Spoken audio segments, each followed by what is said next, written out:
Russian President Vladimir Putin continues to hold his ground on his country's invasion of Ukraine, despite increasing sanctions on him and major Russian businesses. Last week, United Nations General Assembly's vote saw 141 of 193 members voting in favor of Russia withdrawing troops from the country.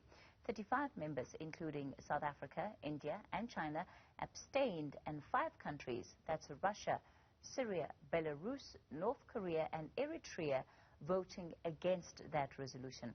For more on the story, we're joined by Senior Research Associate at the Institute of Global Research Dialogue, Sanusha Naidu. Sanusha, good evening to you, and thank you so much for your time. So, you know, there of course have been interesting responses to South Africa's response, or reaction rather, where this resolution was concerned. But certainly, when we listen to what analysts have had to say and take into account the historical context of this country, it doesn't seem that South Africa was acting out of turn with its historic position on such issues. Good evening, Kathy, and good evening to your viewers. I mean, this is such a difficult situation it tests all our impartiality in terms of how do we respond to it. And I think from a moral and ethical perspective, it's definitely something that you cannot condone.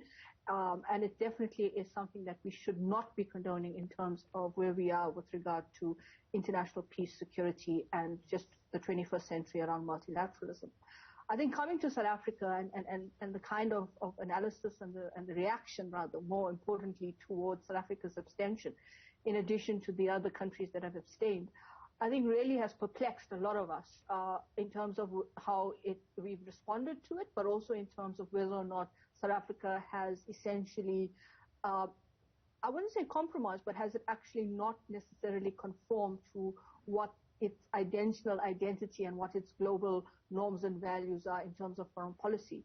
And this is where I think it becomes very sticky for South Africa in terms of whether or not, as we've seen in some analysis, and in particular reactions to this, is whether South Africa is on the right side of history. I just want to put a disclaimer here and say that when all is said and done, and when we come out of this situation, I don't think any one of us will be on the right side of history, depending on where we find ourselves. Yes, in terms of denouncing it, I completely agree. We cannot condone something like this. But I think in terms of where we are as a global community, it's just polarized us in so many ways. And I think for South Africa, the question is, was it a historical narrative that informed its positioning on and its reaction and its voting in the UN General Assembly, but also on the resolution at the time of the UN Security Council, where Russia is the president of the Security Council currently, and of course we know how the P5 is stacked in terms of power relations. I think more importantly for us right now is the humanitarian crisis that is just unprecedented in this whole situation. If we look at the visuals that are currently flashing across our screens, both in social media, on electric spaces, in media and news agencies, it's just unfathomable and unconscionable that we could be in this situation. But I think for South Africa, again, the challenge is to explain this position in a way that they can say to the rest of the world and to South Africans, the citizenry, as well as analysts across the board, is why did you vote the way you did? And I don't pretend to even understand or even want to offer an explanation on this, because I think it just gets into a very invidious position for us as analysts, where we try to rationalize it and it becomes almost a difficult position to rationalize. And I think to a large extent as well, the question is, is it only about the historical? If you look at the Southern African component of this and the countries that abstained, is it more than just about history? And I've been kind of caught in that dilemma of trying to understand it, both from a South African perspective and what our global responsibility is in terms of this. And it's been very difficult to try and find that in my personal space as well, because I think at the end of the day, it's much more than just about, understanding South Africa. It's about understanding how did the world arrive at this situation. Sanusha, when we listen to the explanations given by the South African government, it sounds to me at least that there was an attempt there to resist what they see as being co-opted into a hypocrisy of the West when it comes to the issues that, you know, they decide to take strong positions on versus those which they don't. And South Africa offers up, you know, a very clear one, such as the rights of Palestinians in this moment, and ask the question, well, where is the resolution on that, and why is it that it seems that, you know, some lives effectively are more important than others? I agree with you, Kathy. I think in the reaction to some of the Twitter feed that we saw from Durko in reaction to, I think it was particular ambassadors that were raising questions about South Africa's positioning on this, it was that issue of consistency in international norms, values, law, and reaction to the crises that exist in various parts of the world and the rights of people in terms of self-determination, but also in terms of the challenges that this exposes. And I think in this context, the challenge for South Africa is, again, how its foreign policy is being challenged on this particular question, particularly on the basis of saying that, you know, we didn't basically veto or we didn't say no to the resolution. We abstained because there's a sense here that we want to also showcase the fact that, or highlight the fact that there's this inherent contradiction in the way the multilateral and the way the global governance agenda is operationalized in practice. And I think to some extent, you know, we kind of pulled into this polarizing situation right now, both in context of where we find ourselves on the situation in terms of what's happening in the context of the humanitarian crisis, but also the situation in Ukraine with the aggression of Russia. I'm beginning to realize to a large extent is that it's going to be a very difficult one as well, because the South African government has been consistent in raising particular issues at the UN Security Council and within the UN structure. And at the same time, I think it's being criticized for the fact that it's not taking a position on this. And that, for me, just has made this whole situation with regard to the foreign policy space that much more complicated and complex for South Africa. And I completely understand the idea that some lives cannot be more important than others.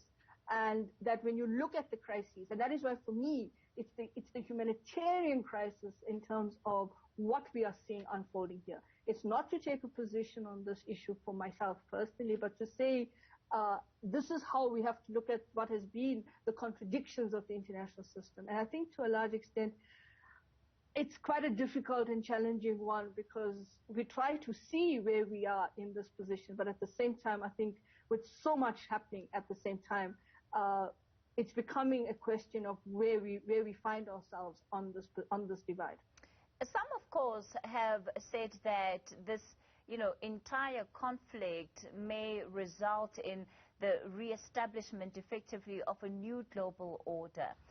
Sanusha, do you agree with that kind of view? And I wonder, if we're to see it from that context then, where does that leave the likes of South Africa alongside its other South-to-South regional partners? Because we also see how the likes of India and China voted when it came to the passing of this resolution. Do you inherently see a position that still says that, you know, if this is about challenging basically global hegemony, then this is the moment to stick to principles above all?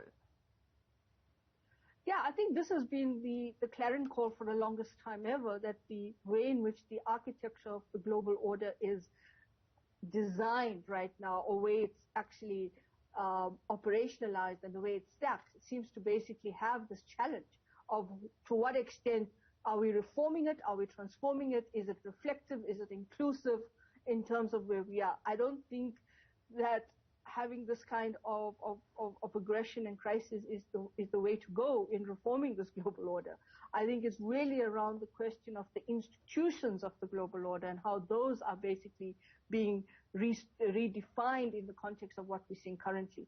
If we are to go towards a not a renewal, but a whole kind of recalibration of the global order in the way that it includes not just the power balance within the Security Council, but includes a much more equitable distribution of power, then we have to not look at it in the context of the fact that this is going to be the way it's going to change. I think it has to be a fundamental reordering of the system, and it cannot be just in the context of the territorial integrity of a country, etc. I mean, if you look in Africa as well, you've got particular challenges around territorial integrity, sovereignty, etc., which also raises questions around how we look at our governance architecture at a global level.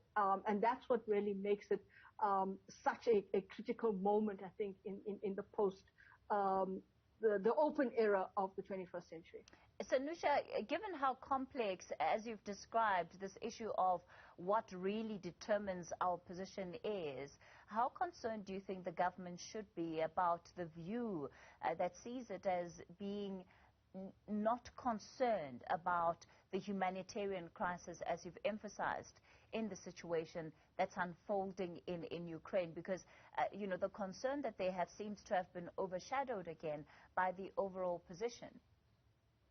I mean, I think government is very concerned. I think that we cannot assume that government does not constantly look at the humanitarian crisis, the threat to global human security, the kind of, the effect on humanity and the whole global human context. And I think government is really concerned about that.